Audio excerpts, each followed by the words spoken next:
And all of a sudden I saw the door wiggling, and I'm like, is he going to run? Remember, I thought he's a local guy to go down this railroad avenue already, and they always run, opens the door, and all I saw was, and I saw the ground bouncing. And I was like, oh, and now I'm firing. I think they found one of my first rounds, which is nothing but suppression. I think I hit the house behind the car. There was nothing like, let me line this up. It was bam. Oh, I'm being shot at. I may have been gangster style with it sideways. I don't even remember. And there was a telephone pole to my left. And I ran to the pole. And the way he was doing it, he couldn't get his door open. So he reaches out and he knows there's a cop here and there's a cop back here. And he just starts bam, bam, bam, just shooting. So, and the folks can't see you. So what you're saying is he's reaching out with his right hand. So if he's facing forward like it's 12 o'clock, he's like trying to shoot at his 4 o'clock and his 7 o'clock or something like that, right? And he's shooting between the door because the door can't get open because of the impact. It can get open a little bit.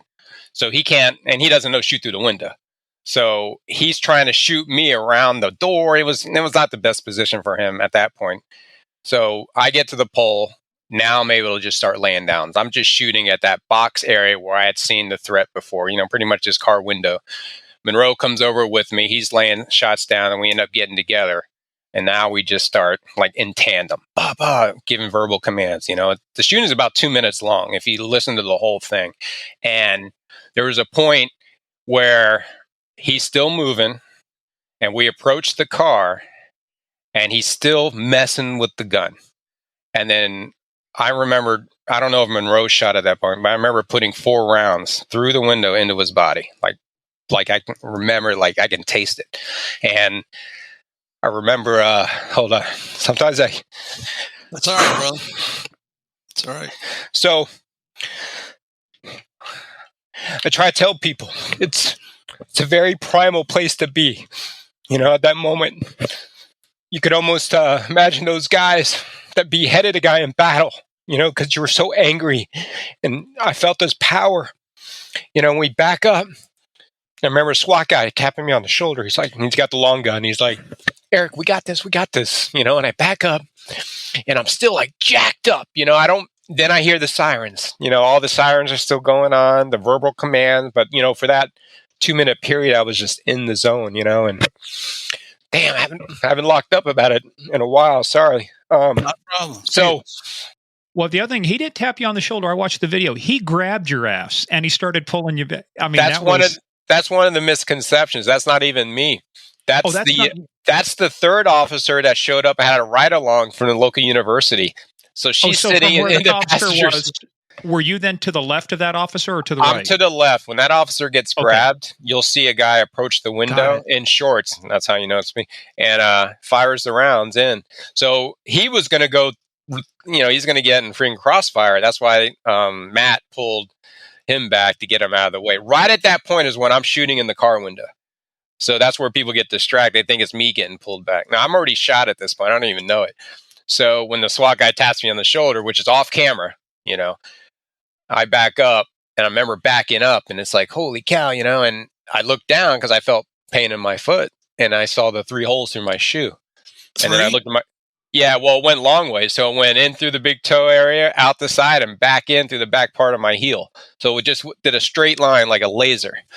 And it just ripped a line like it burnt like a drill. If you took a drill and went that's what it did to my foot. But it missed the big toe. It just went on the side of the big toe through the the meaty part of the left part of my foot. A lot of nerve damage, but luckily there's no structural damage. I can walk and run. I can still do stuff. And then the right leg, there's another shot off my right leg that grazed me, but enough to make the bullet blind and the blood dripping down. So I remember looking down going, holy shit, was that from the rocks in the ground?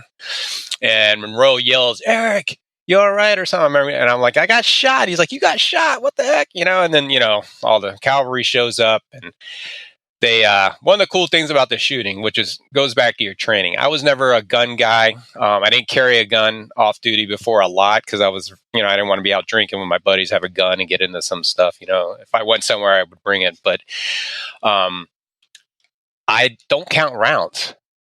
So here I am shooting at this target, this guy, this ghost. And I remember something saying, dude, you're about to run out of bullets. And sure enough, I looked at my slide came back. Best transition best transition I ever had. It was smooth. It was quick, right back in the fight. And I always remember telling people, I go, man, I don't even know why I knew I was going to. It's just you shoot enough times, you kind of know, oh, I'm about to run out. And it was right on cue, man. It was really great that was in my subconscious. Not that it would have changed the outcome, but it would have stopped me from fumbling around. Well, you're amazed at what you remember, even during stressful or tactical situations. What kind of sidearm were you guys equipped with? At that point, I had a Glock. It was a 21, a 45 caliber. Oh, okay. Monroe was shooting a 40. So we ended up. I remember being in the ambulance going to the hospital. And it didn't have, the AC wasn't working because it was condensation was spitting like water out. And the guy was like, I'm sorry, bro. This rig is just dying. I'm like, man, I get shot and I get it right in a hot ambulance all the way to the hospital. And I'm asking for water because I'm really dehydrated from all the excitement. And they're like, yeah, you don't want to drink the water on here. I'm like, what the heck? I want to drink some water. I thought I'd get a helicopter, police cars leading me away like on the movies. No, it wasn't any of that. So I remember asking him, though, and this is where it was pretty crazy. It was, hey, what happened to the bad guy? Because I never knew 100% that he was dead. I thought he might be, but I didn't know, and I asked him, he's like, nah, he's dead. And then it was like, oh, shit, we just killed somebody. And then it starts that whole other, man, did we shoot too much? Was it the bank robber? I still don't even know it's the bank robber. I thought it was, but I really didn't know. And then am I going to be judged? Am I going to be held accountable? And then you start going down that road, Go back to the initial thing. Yeah. Did you see the weapon at all? Or is your first recognition something's going on is just hearing the shots? Was it so dark you couldn't see the weapon and it was just the shots? It was the flash and I never saw the gun. I mean, he was shooting an HK at us, a 40 caliber. And he actually had a stovepipe.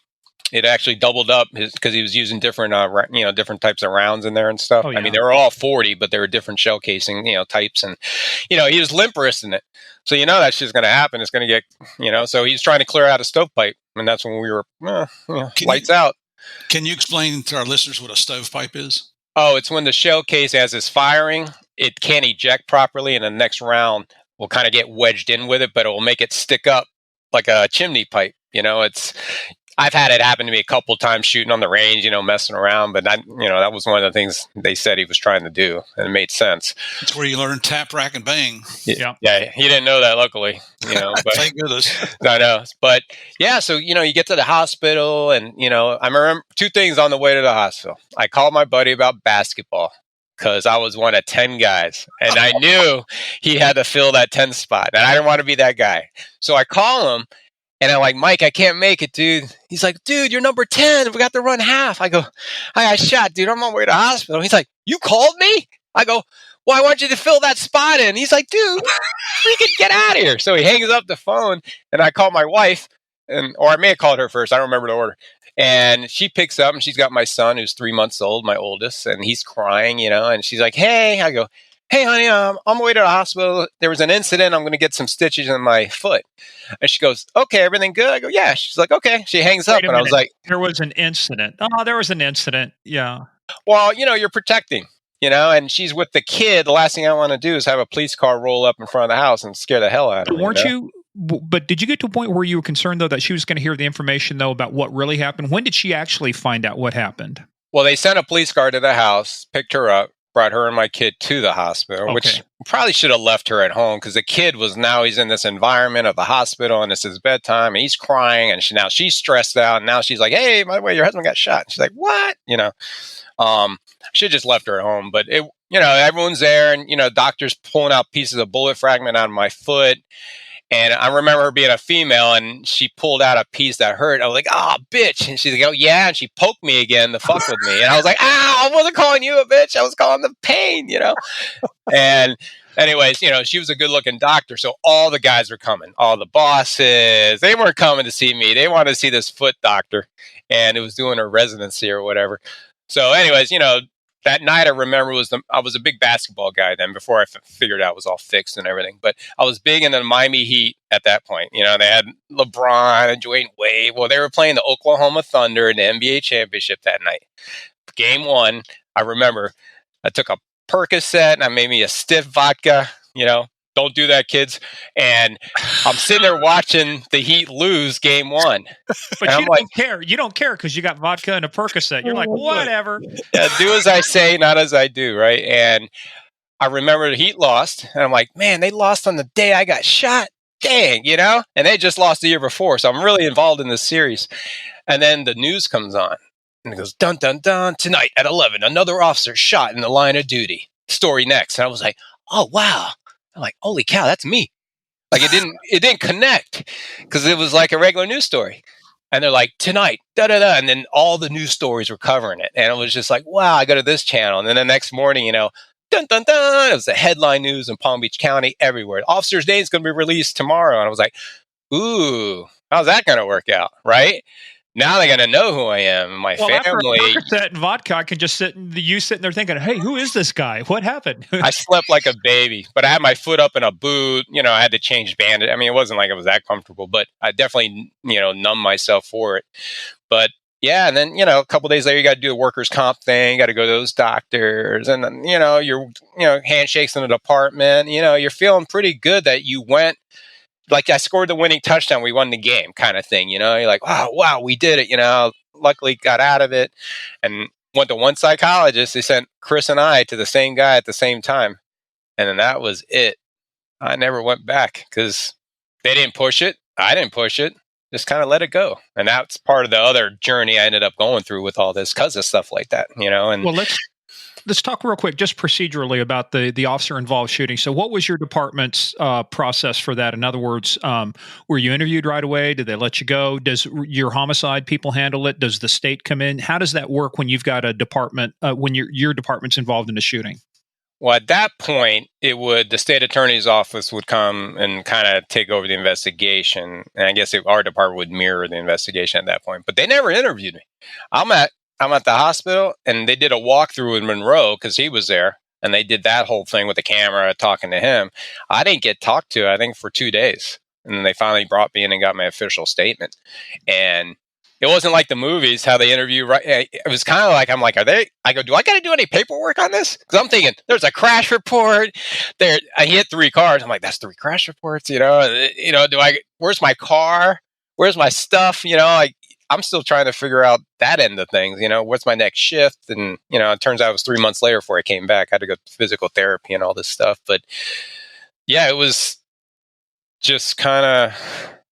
So was there only 2 of you involved in the actual shooting, or were more officers involved? It was only Monroe and I. Other cops obviously had their guns out, didn't shoot. We fired, I think it was around 38 rounds. I fired 18, and Monroe fired his 14 or whatever. I know that because when I got my police car, I'm driving down freaking Congress. I hit my windshield wipers to do the squeegee thing or to clean my windows, and one of the shell casings goes flying out on fucking the highway. And I was like, you guys missed one.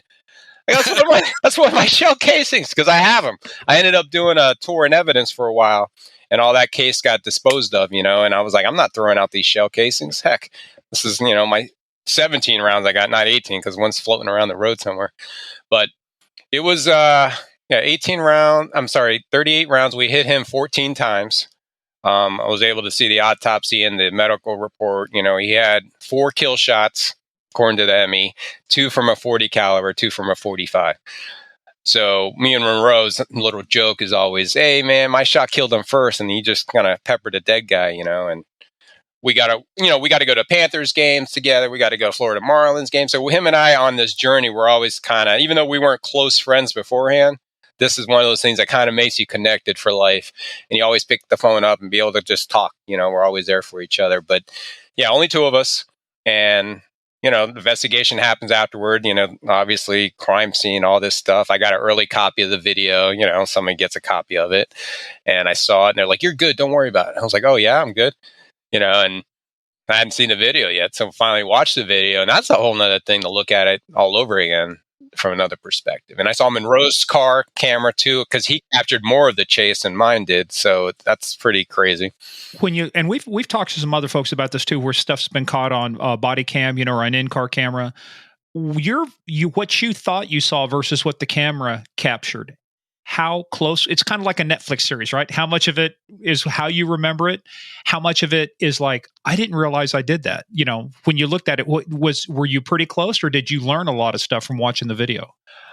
I thought I drove pretty well looking back. I was like, wow, because driving that Crown Vic, I mean, that thing hugged some corners. It was beautiful, man. I remember a turn I made to follow him on the railroad. I almost lost it and hit that car that was waiting because I could feel the torque on the car. You could just kind of feel it. And, that's training stuff too. I mean, going out there on the skid pads and stuff like that. So that's not everything else. It was getting out of the car and unbuckling my seatbelt at the same time and grabbing my handgun. There's all those kind of things I remember very distinctly, and never hearing the sirens, and then, the shots that were fired, we fired a lot, man. And not to really even hear those is crazy until the drama stopped. And then it's just like the movies. Wow, everything comes back, At any point, did you feel like, you talk to some people that have been involved in shootings, and it's never happened to me, but some people say things really slow down into slow motion. I have experienced the tunnel vision and the auditory exclusions and things like that. But did you have any of the tunnel vision or the slow down of the process? Yeah, like exchanging, doing the magazine switch was one. Getting out of the car and then moving to my left, all that was very slow, and I think a lot of playing sports too, you learn to do stuff quick, if you're jumping and you gotta, like we used to do monkey rolls all the time, trying to jump before the next guy took your legs out. And I think the quick thinking stuff is what happens in those situations too, to help you. You got to do something and you're just like on fire. And that's also exhausting. It does take its toll on you. But yeah, everything else is just surreal at that point. And then, obviously, making sure I got cleared through the state attorney's office was my next kind of. I was scared that they were going to say I shot too much because he had stopped shooting because of the stovepipe. But we continued to shoot because he wasn't listening to what we were saying. He's still trying to clear the gun out, but the public doesn't see that on the video, and that's what I was worried about. That am I going to get judged now? And then, let's face it, even though I'm a Cuban guy that looks like a white guy, it's a white guy killing a black guy, and it's a cop killing a black guy. So it got bigger over the years, but at the point, it was still a very hot topic, and it was on my subconscious. It weighed on me, Yeah, but still got the weapon in his hand, still actively trying to, work the jam out. He's still trying to engage. I mean, the thing you look at too is that does he pose a continuing threat? If he had dropped the weapon out the window and stuck his both hands out and you continued to shoot, yeah, different story. That's not the case. This guy here is attempting to clear, which kind of leads me to the whole question. We don't give airtimes to pieces of shit who shoot at cops and do stuff like that. But and if you go watch if folks just do a little bit internet search, you'll see an interview with this guy. But did you ever come to find out, or did they ever let you know why, so he robbed a bank? What was he so worried about that he wanted to shoot at cops? Was there something else in the vehicle? Was he wanted for something else? What prompted him to open fire on you guys? He was known. I found out his nickname was called No from New Orleans. And he had supposedly been robbing some banks up there. He's a guy in his early 50s. And he was just known in the streets as like a real scumbag. Even in the hood, they knew him as a scumbag because he had robbed some older ladies and just not got convicted because they couldn't identify him in a lineup. But all our D Bureau people knew, oh, that dude's a scumbag, and he had taken his wife's car to do the robbery. He was jacked up on cocaine. He had a crack, problem, and his wife's handicapped, so that's why he had the handicap tag on the car. So it all made sense. It was her car. It wasn't like he stole a car to do the robbery. And they were allegedly he was already being looked at for some other bank robberies. So I figure he knew he was doing the minimum maximum sentencing, with a handgun. He knew he was doing 30 to life, and he's 50. He pretty much knows, well, this might be it. And he's jacked up, on cocaine. The toxicity report, toxicology, came back and showed he was flying. So he probably just did some bumps, and then over there when they needed change from the bank and they just robbed the place instead of getting, the quarters from the bank in the Griselda show, is that kind of mentality. And yeah, I think he was tapping out, and he was just known. I couldn't have actually killed a better guy that was not liked. Nobody liked this guy. So there was nobody coming forward saying, well, he was a good guy that was molested as a little boy and he just needed a different environment. He would have been better. It was none of that talk. Everyone was like, they killed a scumbag. So I think that helped me a lot, It's a shame, and it's also a shame that it's, thank goodness those thoughts about how will I be judged didn't come into your mind during the incident. But the fact that afterwards, that's your concern. You're not concerned about yourself. You're concerned about, well, how's this going to be viewed? And that's a shame that cops have to do that. That's the environment we live in now, and it's exponentially worse now than it was back in 2012. Yeah, not like it was, as we say, in our day and stuff like that. I mean, that's a rough time. So let's talk a little bit too about because it was very clear. I mean, the Palm Beach County district attorney, the state's attorney, I mean, they came out with a very clear statement, said, hey, we've reviewed it, lawful use of force. There will be, this file is closed, no further action. I mean, it was basically a 2-sentence statement that said, that was pretty clear. That's the end of it. I mean, they came to a pretty quick judgment. But you talked about how this affected you later on, and this is what we get into, about post. So tell us about post shooting and your recovery.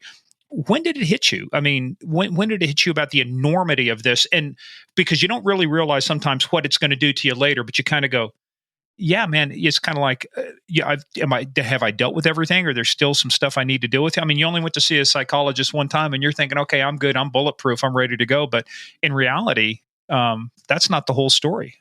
Yeah, it wasn't bulletproof. I remember there's a couple other cops in our department that have been involved in some shootings, and it ended up with people dying from the shooting. One of our own police canines was actually killed in one of these incidents. So I would talk to those guys and, kind of, because they've been to that side of it. And it was, I remember, I'm sorry, I forgot what you were asking me about. Just, a post shooting. When did it finally get to the point where you realized how much this was going to affect you? So, I'm out 3 months, I'm doing, everything from 6 weeks at first at home with my kid, remember, he's 6 months old. My first Father's Day, I'm in a boot, spending it with him, thinking about, man, wow, that was close, right? I'm not busy as much right now. I'm playing, video games like Assassin's Creed and stuff, and that's probably not helping. And then I'm sitting there thinking about, man, I got to go back to the road. Am I going to be able to walk? Am I looking at a disability? I didn't know really what I was doing, and I did the therapy. 3 months later, I'm back on the road. I'm 10-8, back in the service. Exactly 3 months after the shooting. I remember driving around back in uniform. All right, here we are again, And a couple of calls I went to, there was one where it was a house alarm, a basic alarm that you have, and you were walking around the house, checking for sliders and open doors. And one of the sliders was open, it slid open. And there was a bike on the side of the house. So, what I'm thinking, we got one of our crackhead burglars, probably slid in the back of this house. That's the scenario I created, and we clear this house. It's always weird clearing someone's house you've never been in anyways. It's already kind of getting your, adrenaline going. Turned out to be the homeowner's bike. He left the slider open, false alarm. I remember it took me a while to come down from that one. Like every call throughout the rest of my shift, I was still kind of like, and then I'm reading FBI studies of cops that got killed in 2011 and, how the weird ways they get killed. A shoplifter shot the cop, or noise complaint for fireworks turns out to be a guy with a gun waiting on a cop to come. All this horrible stuff. Or even worse now, ambushes. You don't even see anything coming, and it's an intentional call to set you up so they can take fire at you for, position of cover and concealment. Oh, every red light, I couldn't be right next to it. I had to do how you do that whole you try to line up, even though, I mean, if it's your day, it's your day. But, you're doing all this stuff all the time, and it's exhausting. And my drinking's increasing because now I get home, I'm more, man, I need a drink, right? Pores get a little heavier, and I start to escape that way. And then there was another incident where I chased a shoplifter into an apartment complex. I'd show up in my car and he's on the bike going the other way. So by the time I catch up to him, he's on foot and I'm looking for him, got my gun out because I just read just because they're shoplifters doesn't mean they're not wanted for other stuff, right? And got my gun out and man, I came around the building and he's bladed against the wall and I was like, let me see your hands. And he puts his hands out and then he reaches in his pocket. And no lie, man, almost. And turns out I was getting his ID. Because he's like, sir, I was so scared. I never had a gun pointed at me, and I was getting my ID because that's the only interaction that cat's ever had with cops, and they always want to know hey, you got any ID on you, right? So in his moment of stress, he went to what he's familiar with and reaching for his ID, which almost got him killed. Well, so I'll tell you, there's an old system out there called the firearms training system. They used to call it FATS, the decision making. And I remember, if you make your mistakes, you want to make it in training. And I remember one of those things, you show up there, a guy standing there, and you're saying, you're doing the command, say, show me your hands, don't reach in that. And he's reaching into his jacket and he starts to pull out his hand. And before you know it's there, I pump 2 shots into him. Well, he pulls out this thing that says, I'm deaf. It's like, fuck. Yeah. But lesson learned. We had a buddy of mine, Dave Smith, JD Buck Savage. We had his wife on, Betsy Brantner Smith. But Dave's favorite saying is watch the hands. That's one of my lessons I learned from that actually saved me from putting a couple rounds into a guy later on that pretended he had a gun and pulled out his fingers instead of a gun. But is watch the hands, right? It took that training system for me to realize, that could have been, like, to your point, that could have been real life. What would have happened if a white guy in my community had shot an unarmed Mexican male? Right. I mean, it would have been, no matter how legitimate you describe it and how I was pumped after that, but it's like, but still, to your point, it's like you come so close. It's like you almost get angry. I got angry. Oh yeah. None of us signed up to do this job to kill people. Right. We signed up to this job to do the job to help people. It's just, this is one of the downsides of the job. So people just don't realize how close they come to getting shot by doing stupid things. Yeah. And I remember that one bothered me. And, I'm drinking more and wife's like, hey, what's going on? She's starting to be the nosy wife, and I'm not the same. And I'm still trying to come to grips with it. I think I'm the same. Right. And an evidence job opened up. Probably, if you asked me 6 months before, the thought of being inside in an evidence job inside all day long, moving packages and putting them on shelf and checking them out for court, man, get out of here. But I kind of looked at it and I knew the guy, there was 2 guys in evidence and one lady was getting promoted. So the other guy in there I knew. He's a good guy.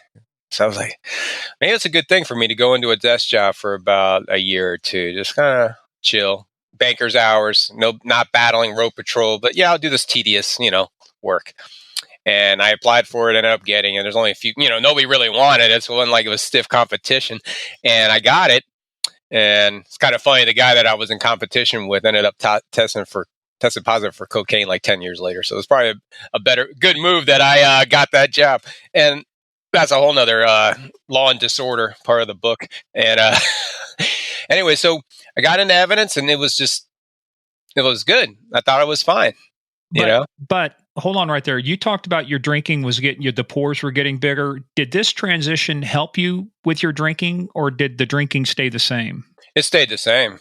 But now I took away some of the road patrol stress, and now I'm just dealing, I got to make copies for a state attorney, all this BS stuff. But, I'm listening to whatever talk shows I'm listening to, I'm able to go to the gym middle of the day. I was like, hey, I like this gig.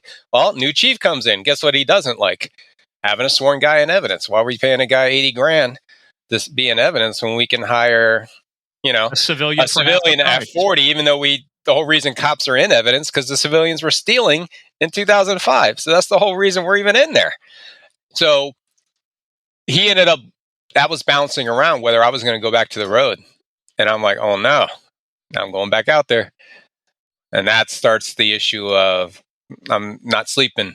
I'm having not night terrors, but it was heavily on my mind. And I had talked to somebody and said, hey man, do we have any kind of lawsuit or anything against that guy? I'm thinking, how do I get out, right? How do I tap out and retire on a disability? But I don't want to go out on disability because can I be a cop again? Can I work at any other job with that stigma of he left, on PTSD, So that was all, in my mind. And then I went to a boss and broke down. He was one of the ones involved in our canine being killed. And he saw what I was going through and he goes, you need to go to EAP and start the process. And I went to that, employee, whatever. Assistance program. Yeah. And they said, yeah, you need to see somebody. And I still don't know what to do. I have an open workers' comp case because of my foot. I'm going every year. I had a second surgery in 2014 on it. They removed a tumor. So, it's always there. I got a big scar and I don't feel my big toe. It's just always stuff there from it. And I just remember I go, I should be able to see somebody get this covered, right? Well, then that's, I get the same lawyer I have for my foot to represent me to try to get the help for the mental stuff. And then that starts the new path. At one point, I'm in front of 4 lawyers in the workman's comp doing this. They want to make sure, I guess, I'm suffering enough so they can authorize me to get this coverage, right? So I break down in front of the whole room and, all right, yeah, he's fucked up. He can get the doctor. So I start seeing this guy, Mark Martinet, in Palm Beach Gardens. Greatest guy. He'd already worked with a bunch of veterans and cops that had been in trauma. So he saw me. He already knew when I walked in. And he was pretty much the first guy that ever told me about how it really affected my central nervous system and how I'm going to have to learn how to dance with it, and why I'm staying up at night, why I'm so hyper vigilant, why am I acting like this? And he was able to explain it to me. And then we worked on therapies, meditation, and, all that stuff they tell you to do. But drinking was one. I still continued to drink, not as much. And I started. What was your drink of choice? It ended up being vodka and whatever, Diet 7-Up or Diet Coke or something like that. I thought I was saving by going diet, and I was actually still killing myself. But I got into the nutrition side of things. I had one of my canine buddies died jogging. He was in great shape, and he had stents put in about 3 years before. So I started thinking about, wow, he died. That guy died of a heart attack. One of those, you always hear the guy that runs marathons die. Well, you mentioned that. That's what it's going to tie, because early on you said you didn't realize how much the adrenaline dumps were contributing. And I think you said to your heart disease. Yeah, I got a real bad situation, unfortunately. But the adrenaline dumps, over that time, obviously it's a man-made job. You're not designed to have that much stuff going on with your heart, right? So here I am, I'm about 245, 250 pounds in 2017. Still miserable. I don't know I can retire at 50 yet. I think I got to wait, another 7 years. How am I going to do this? And one of my friends had lost weight doing this ketogenic way of eating meat and vegetables, right? I'm like, what are you talking about? Burning fat for fuel, all this stuff. So I dove into that world, decided to do it. 6 months later, I was down 35 pounds and feeling great, looking a lot better than I was. I went from 50 and here I am 215 or 220. Guys are asking me, hey, how'd you? Yeah, you looked a little chubby in that interview with the news reporter. You could tell you had. I didn't even realize it though, looking back. So, I really dove into the health world and I started helping cops at work. Hey, Reynolds, how'd you lose all that weight? And they started calling me keto. Hey, keto, and then it became 5-0, Hawaii 5-0, keto 5-0.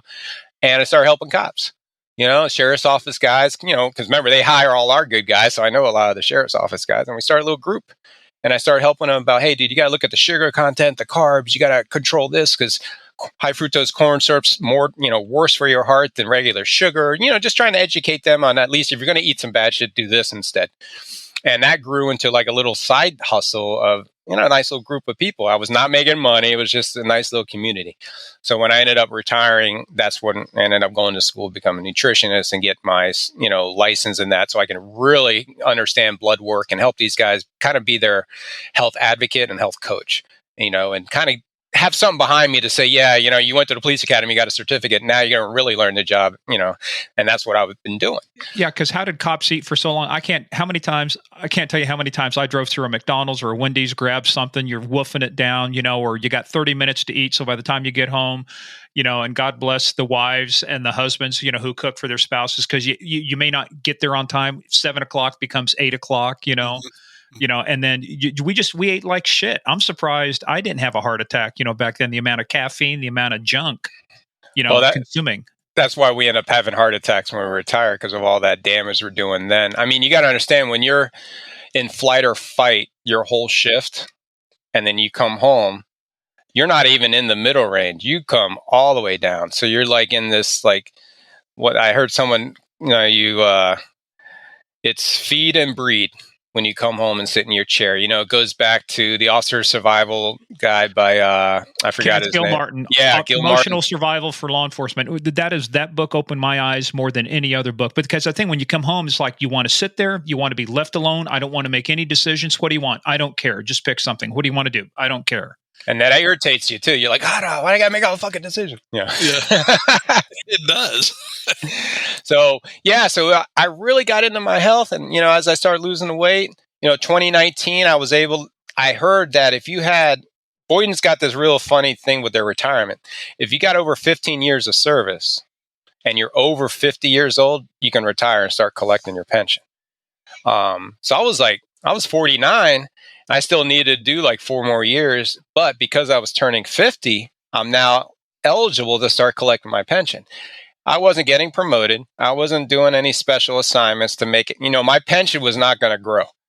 The only way it would grow with raises through the city. And we were 7 years at that point without a raise. So I'm like, well, there ain't no raise coming, and I decided to retire. We sold our house. And we bought there's more to it. I found a brother in between that time, and then he'd been into camping and RVing, and then we ended up doing RVing. So it was like he was my guardian angel to help us, fly out of this situation. Okay, so you can't just, Murph said you just can't, okay, and by the way, I found a brother I didn't know about. Okay, rewind, 2019. So tell us the process, because this gets into what you're doing now, the Cops and Campers. By the way, I checked out the site, checked out the video. I think that's a cool idea. But how did you come about the process of finding out you had a half brother? Well, in 2016, I'd done the DNA thing. I already figured they got my DNA from all my investigations anyway, so it's out there. So I did 23andMe, not that this is a sponsor or anything. And I could see, I always knew my mom's side, being the Cuban side of things. I knew that they originated in like Spain, and I was kind of curious about that area of the world. But you get this little fork way over here. You go, what the hell is that, right? And I knew there was heavy English, Irish, and Viking country. I don't know who, am I part of the invading team or in the receiving team? I always joke around. I don't know what side of the DNA I am, but it was interesting, and didn't think much. And then that summer, it was July 11th, 2019. I'm flying high. I already know I'm out in 3 months. Hurricane season coming. I'm like, we're going to do stupid Alpha Bravos again, which I hated. Once I had kids, I didn't care about the city. I care about my family, but yet I got to. You said Alpha Bravos. What's that? Yeah, when there's hurricanes coming, we go 12-hour shifts. And then, you can end up being stuck at the department or a library or a hospital. And then meanwhile, your kids and family are still at the house trying to survive. So that was a whole nother psychological thing going on at that point. So doing the Alpha Bravos, I'm ready to leave. And then I get an email. Someone wants to contact you, from your DNA. And it's always like a third cousin. We had the same great grandfather. Oh, cool. Later, Okay, bye. So, yeah, exactly. So this one says, hi, my name is Dave Stahl, and I know very little about my birth parents. I was adopted as an infant. And it says, I did 23andMe because I was curious about my health benefits because my parents aren't living anymore. He goes, according to 23andMe, we're half brothers. Not only that, we're both cops and we both live in Florida. So I'm reading this at breakfast at 2J's. I got my omelet and sausages. I asked Dan, my evidence partner, I'm like, dude, what the hell? I go, look at this. And he reads it and he's like, dude, you got a brother. I go, nah, this got to be a scam, right? He's like, well, call the department. So I emailed back, and turns out he's the Orange County Sheriff's sergeant. He's in charge of the courthouse. He's in the drop plan. He's about to retire. And how far away are you physically? 2 hours. 2 hours. He actually worked Hurricane Andrew when my mom was there. I was in college. He was actually a cop in Orlando and came down to help. So they could have crossed paths back then. And it's not even her son. That's my dad's son from another rendezvous, as we say. So now I'm talking to this guy on the phone. He's my brother, right? And I'm like, how old are you? How did that conversation go?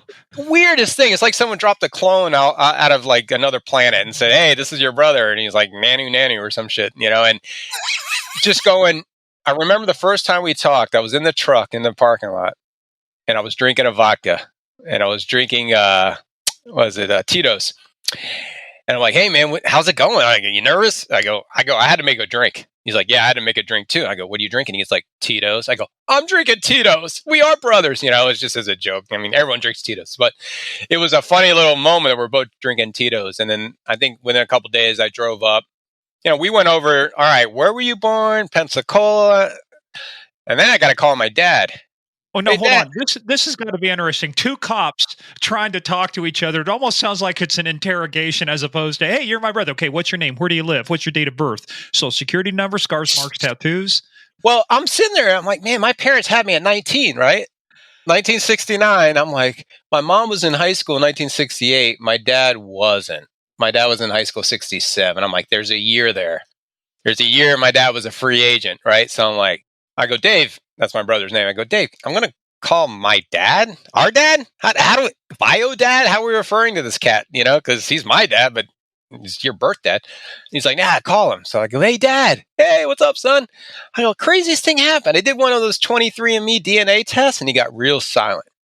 And he's been married 5 times. So he's had multiple wives and there's some kids spread out. And he was in the service. So I think the days in Okinawa or something, I think he was a little worried there's a little Johnny Toshiba out there that might be related to us. So when I'm like, yeah, I did the 23andMe.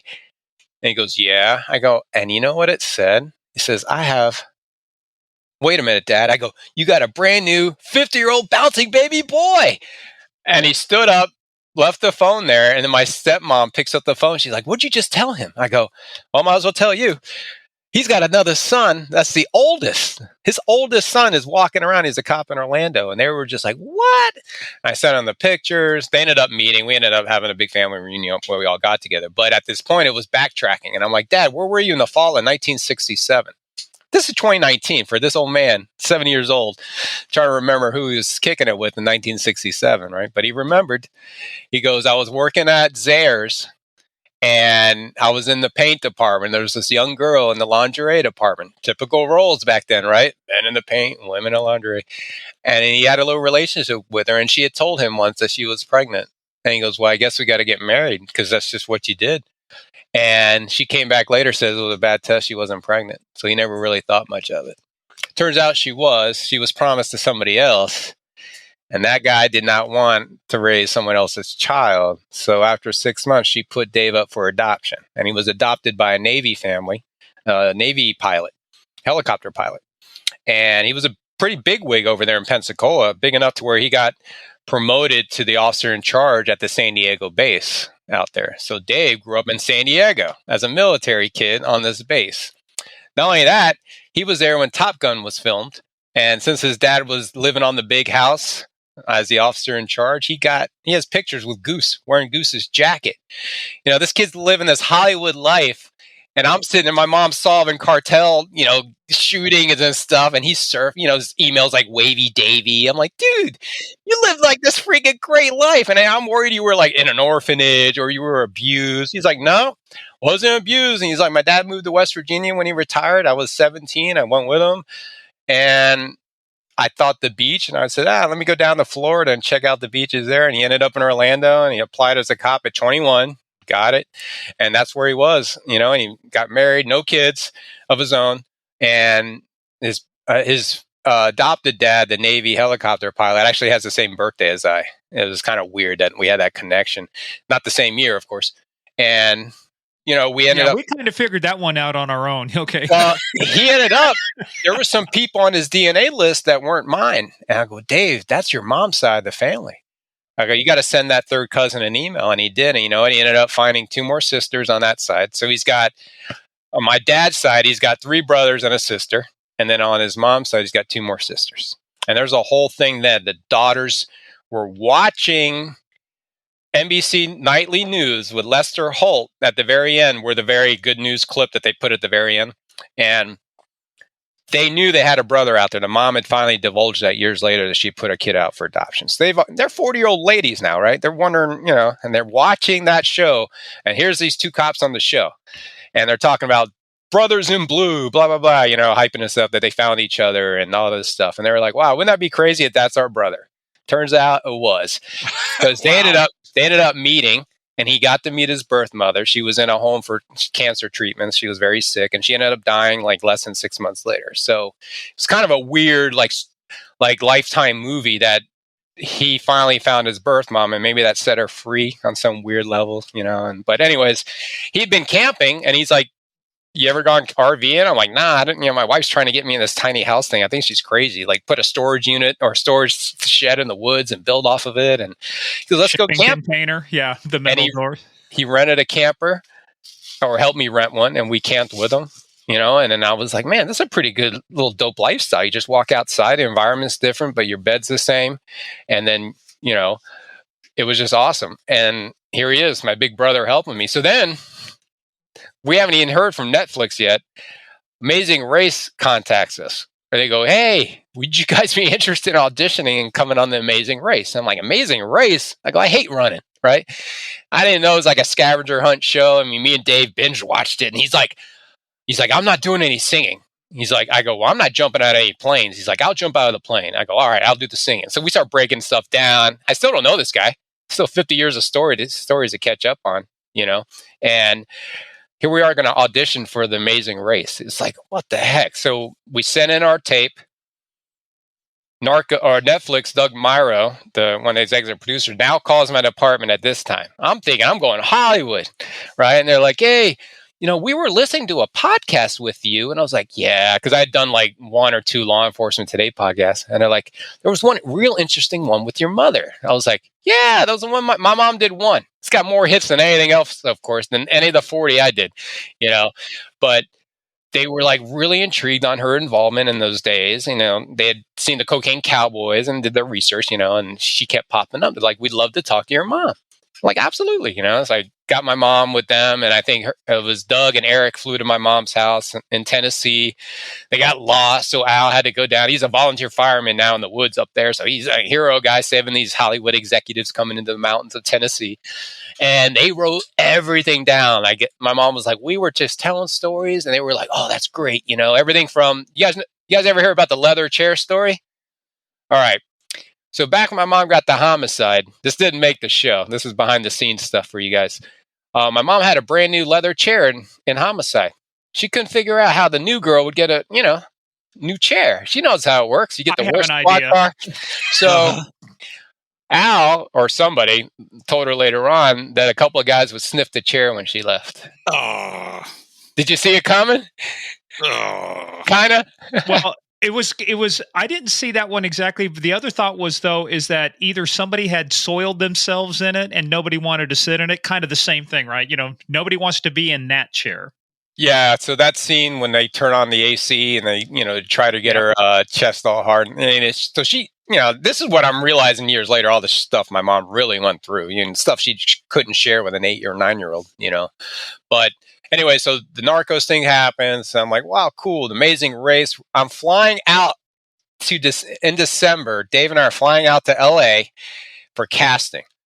And I'm like, Dave, is this really, remember, I just retired. Like, everything is happening. And I'm like, we're going Hollywood. This is great, And at that time, there's something floating out there called COVID, right? And we're like, oh, it's this COVID thing. I don't know. It's over in China. I don't care. And Doug Myro had happened to say, hey, we're going to LA for Amazing Race. He's like, oh, I got tickets for the Chargers. Let's go to the Chargers game. I'm like, I'm going to the Chargers game with Doug Myro. Right? I was like, this is awesome. Think I'm going to be super famous or something. You kind of get starstruck a little bit because like Amazing Race, you can win $1 million. I'm like, how are we going to win this thing? If we're going to go do this stuff, let's win it. Right.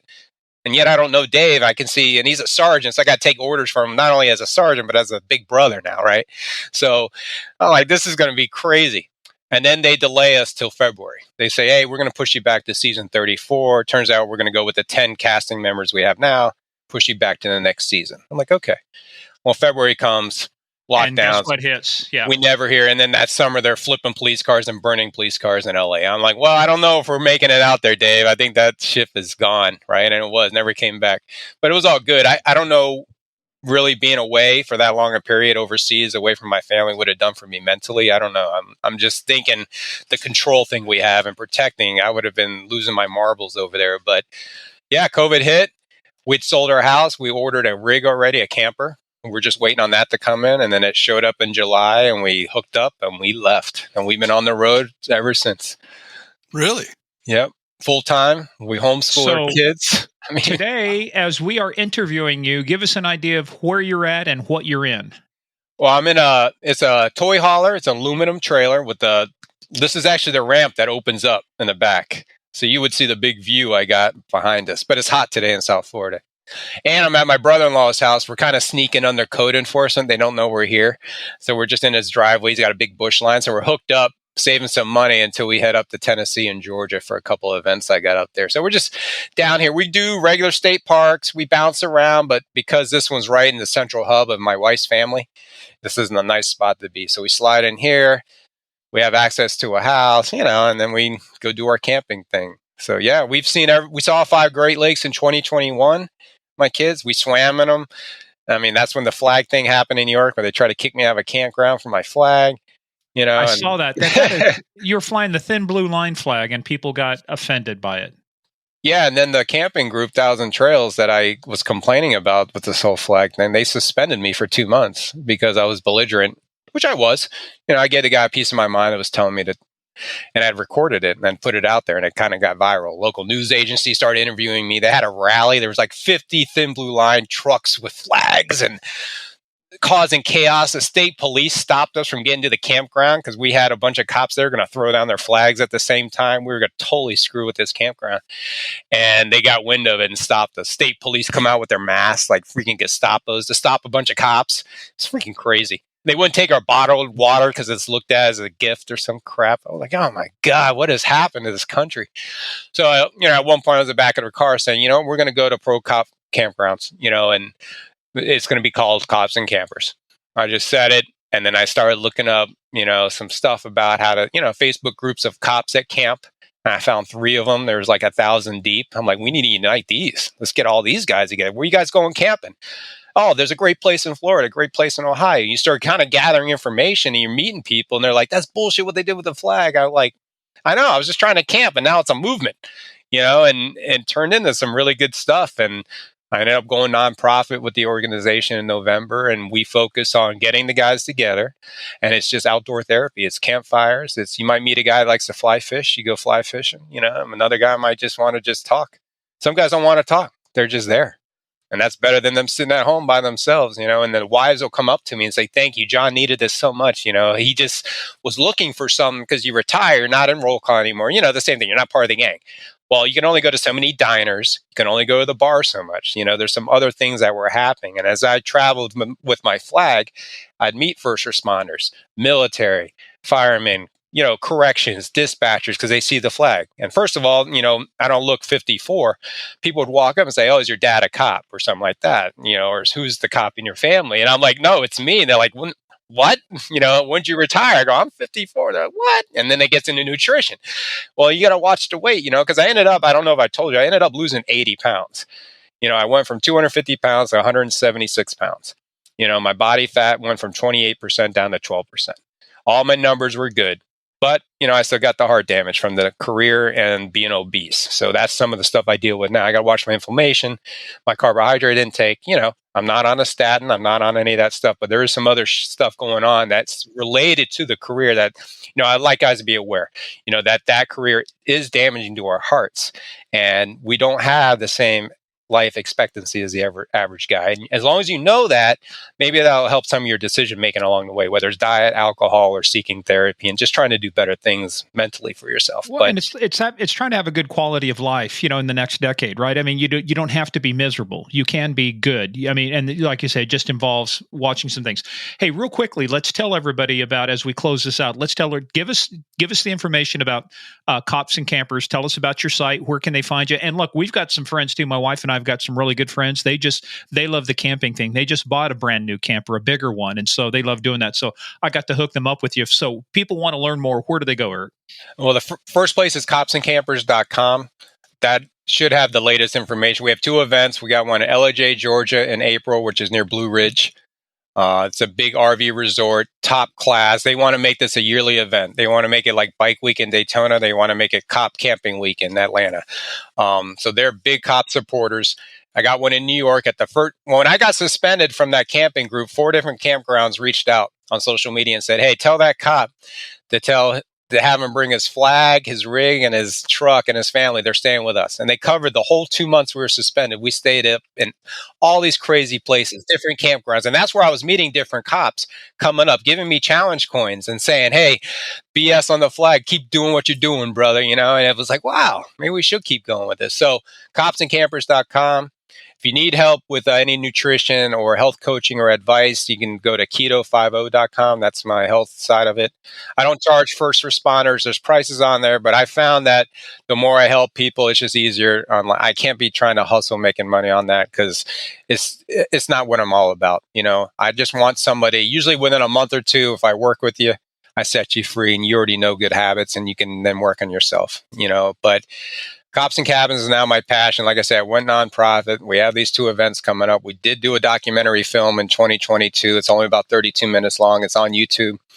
It's just, we're trying to show how therapeutic this is for the guys, and the bonding, and the wives or the spouses even get together in their own little groups, because trust me, they got a bunch to talk about us, and they're all similar. The same shit's happening here, it's happening over there. And you know what? Now they got friends. They got someone to vent to. And it's really been it's just camping. But yet it's camping with like-minded people who have gone through the same experiences. One of the best things I could ever do at a campfire is just, let's have a question. The funniest time in your career as a cop or whatever. And all those different stories that you hear. It's hilarious. I mean, it's some of the best belly laughs. And I think these guys are missing it out. I know what you're doing. That's called cataloging blackmail. So when you're out later, hey, remember that time? You want somebody to really hear this? It's not recorded, though, for the most part. So. For the most part, I like that. I'm looking at your Cops and Campers website right now, and there's a place to donate on there also. So, if you want to support the Blue, go on. I mean, this is an outstanding event you've got going on with the campers. The PTSD thing is real. This past weekend, I went to a military appreciation weekend up in Beaufort, South Carolina. And, I was the keynote speaker. And the first question is, what the hell's a retired cop up here talking to all you military types about? But it's the same thing. It's a brotherhood and sisterhood. And the one thing I always like to recognize when I do those type of things is the unsung hero. And that's the families that have to put up with all our bullshit to keep things going while we're out. I love being a cop. That was how I had fun, but it's stressful in your family as well. So check it out, man. It's the things, just getting together where you can network, where you talk to people that think the same as you, that went through some of the same experiences that you did, that might not be comfortable talking to a counselor that they don't know. Why would I open up to you? You don't even know who the hell I am. This is fantastic what you've come up with. So for our listeners out there, if you're looking for a really, really good cause to support here, check out copsandcampers.com and see what you can do to help out these people. Believe me, the cops, it's like we said earlier in this interview, cops didn't take the job to kill people. We took the jobs to help people, but this is what comes along with it. So, brother, it's been a freaking hoot having you on here. I'm so glad you reached out. Thank you. Dan, we do have therapies at these events. I am bringing in practitioners that can help people with their metabolic disease and diabetes and stuff like that. That is part of the goal. It's not just mental health, it's also physical health. And yeah, we do take those donations, and it does provide a cop that may need a camper for the weekend. We will rent a camper, provide the spot. Maybe somebody recently just went through some shit and needs to get away with the family. Hey, have them come in Atlanta. This event in in LJ, Georgia. I'm going to have June and Al from Griselda there. My brother Dave's going to be there. So there is going to be some meet and greet opportunities to meet some other warriors in this world that we've all gone through. Whether you're on Netflix or not, we all have our own stories. We've all suffered, and we all sometimes need to talk to people because it's so therapeutic to get it out there. So I appreciate you guys really having me on, and hopefully you're not too hard on my mom. There's some stories there, boy. She was, she's all nice on video, but woo, those are some rough years there a couple of times. Let me tell you, after talking to her for 30 minutes yesterday, I don't think anybody's going to run over your mom. No. Well, we'll get some good stuff out of her, and then we'll come back and use it against you. It's called compromising material. Hey, hey, by the way, but I think before we close off, you made one important mention. Just because you're listening, just because you don't have a camper, don't let that stop you. Like you say, part of the raising funds is to get you a camper. It's just the important thing is just show up and do something and get the hell away from society and technology. Just get out back where men were designed to be. There's this great book, and it said men want 3 things: battle to fight, adventure to live, beauty to save. You got to get back to that roots. So, hey, this is us, pal. What a great honor. And it's been fun. Yes. This is us saluting you. Thank you, not just for your service, but what you're doing. You're going to help far more people post-retirement now with what you're doing. So, hey, just keep doing that stuff, man, and keep sending us stories about your mom, because we gotta have some fun stuff with her when we interview her. So I know, this thing about my mom, I'm always like, hey, my mom wears SWAT boots and your mom wears loafers or something. There's always some joke in there. But no, this has been great, man, and thank you for letting me open up and get this off my chest, because every time I do this, it's more, A little bit more. it's a little bit easier and easier and easier, and I can help other guys and ladies too, Well, let's stay in touch, brother. All right. And need you at one of the shows, man. We have glamping, we got tents. So, I mean, there's all kinds of fanciness we could have for you guys. I know you guys are big wigs, so maybe we get a big RV you guys can pull up. Murph needs a limo and a first class ticket before he goes. No, I'm thinking private jet here. Where's all that Narcos money? Come on. No. That's the question I have. Where is it? Well, I'll tell you where it's not. It's not in my bank account. It's not in the Murphy account. And the last time somebody messed with Pablo's money, he cut him up at the La Catedral. That's true. We should probably stay away from collecting. So stay away from narco money. Hey, dude, again, Eric, thank you so much. Thank you for being here. Everybody, you guys don't go anywhere. Everybody else, stay tuned for the debrief.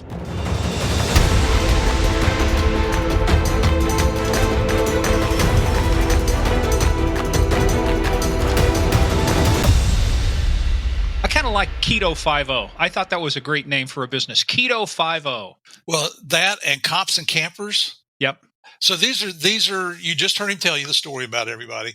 Check out the websites, copsandcampers.com and then Keto50, all is one word, KETOFIVEO.com. Here's the guy, Eric, you heard his story. Here's a guy who could have just kind of given up on humanity and said, screw it all, almost killed in the line of duty, was forced to take a life. You heard his reaction from that. That's not what I love about that is the fact that it's genuine. You're seeing his heartfelt reaction. We've said here on the show 100 times, if not more, that every police officer we've met, I haven't met a single cop anywhere in the world that joined the police department to kill people. We all know it's something you may be called on to do. You hope it never happens in your career. And you could hear the emotion in Eric's voice as he was reliving that on the show. Brother, thank you so much for sharing that with us. And then you hear the story about where he's just going camping with his kids, and he and his wife are homeschooling their children to go to a campground in Ithaca, New York. And lo and behold, they come over and tell him he's got to take down his thin blue line flag. Well, I love the fact that he videotaped that. And it's a little, if you haven't seen it, go on Cops and Campers. You'll see the video. It's a little graphic, I'll tell you, because he got heated, and I don't blame him one bit. You've got all this stuff going on. He's making the best of, he's out helping every police officer in their family he can. And then before he retires, he finds out he's got a half brother he never knew about who's also a cop in Florida. I mean, you can't make this shit up, right? And they were not that far away from each other. So, how does he find out about it? You're going to have to, finds out about it just through the DNA testing, ancestry.com, it's 20 Ancestry and me, 23 and me, so a lot of finding out, when I did that, that's one of the things I look for. I said, anybody out there I need to know about? And no brothers, no sisters. No, I don't think I want to know.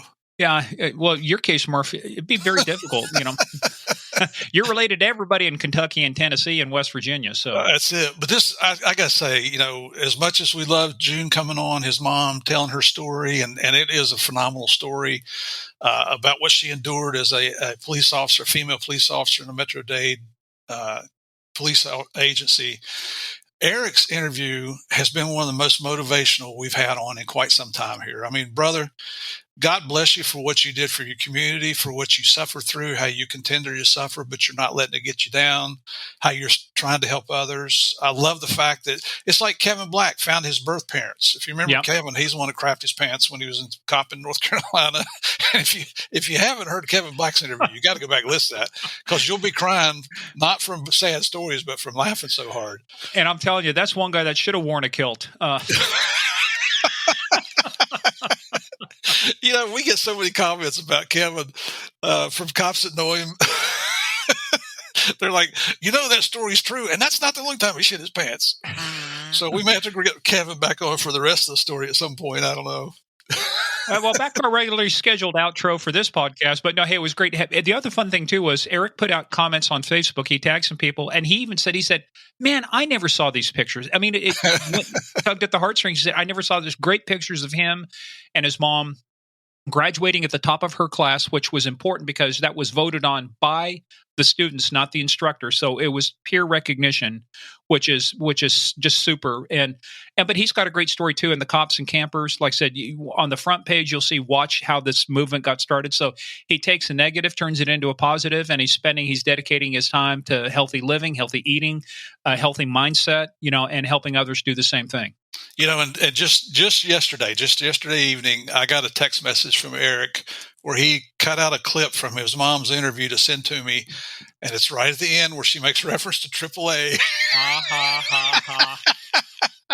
I knew you couldn't get through this whole thing without bringing that up again. I know. So, Eric, thank you, brother. It's just been a pleasure having your mom here. I was set up. I want it on the record. I was set up. I did not ask either one of them to mention AAA. I'm going to put you on a polygraph. I told them about AAA, but I didn't say anything. They took that upon themselves. I can't tell you to say anything, but if you say AAA, you'll see his reaction. But don't say I said to say anything. Yeah. If you happen to say that, you might get paid double. Double zero, still zero, but you get paid. Double nothing, yeah. I love it. This has been fantastic. Thank you, Eric. Well, we are in trouble already. So, hey, but guys, hopefully if you enjoyed that, again, leave us some comments. You can do that on especially Spotify. You can leave comments on there. So head on over to Apple, Spotify, hit those 5 stars. Really helps us out. Head on over to GameOfCrimesPodcast.com for more information about the show. You'll see the pictures of what he was talking about with June. You'll see some of Eric's pictures, his transformation from when he retired to the way he looks now. Huge transformation. Follow us on social media at Game of Crimes on Twitter, Game of Crimes Podcast on Facebook, and the Instagram. But where you got to be, patreon.com/Game of Crimes. If you want to hear the full kilt story, if you want to go full commando on the full kilt story, you got to go to patreon.com/Game of Crimes and listen to our latest installment of You Can't Make This Shit Up. Right, Murph? Absolutely. And I'm looking at Eric's pictures here on his websites. The man's got a killer smile. I mean, you could just tell this is a man loving life. This is so fantastic. But please join us on Patreon. We love it there. You've heard us make reference to You Can't Make This Shit Up. We go into some really, this time they were very graphic, gross stories, but we do our monthly Q&A where we have not turned down a single question yet. Real quick too, by the way, Chris is listening. Chris, we got your question late. We'd already recorded the episode. Chris from Chuk from Micronesia, so we're going to have his question in next month's Q&A. If you're listening out there, Chris. And Chris, I'm coming over there, so please swing by. There's a place called the Truck Stop Inn. You might stop by and say hello. Be good to meet you in person. Like Truck Lagoon? Yeah, Truck Lagoon. Supposed to be the best wreck diving site in the world. There you go. Hey, and by the way, too, make sure you head on over to Game of Crimes Fans. Type that into the search function of Facebook.com. Our favorite Mafia Queen, Sandy Salvato, rules with the iron fist and the velvet glove. Get you inside. This is where we have a lot of the good discussion. So head on over there. But guys, most importantly, just go out there, have fun, take some lessons away from this episode and realize life is too short. Get healthy, do some fun stuff. And always remember, be safe when you're playing the biggest, baddest, most dangerous game of all, the Game of Crimes.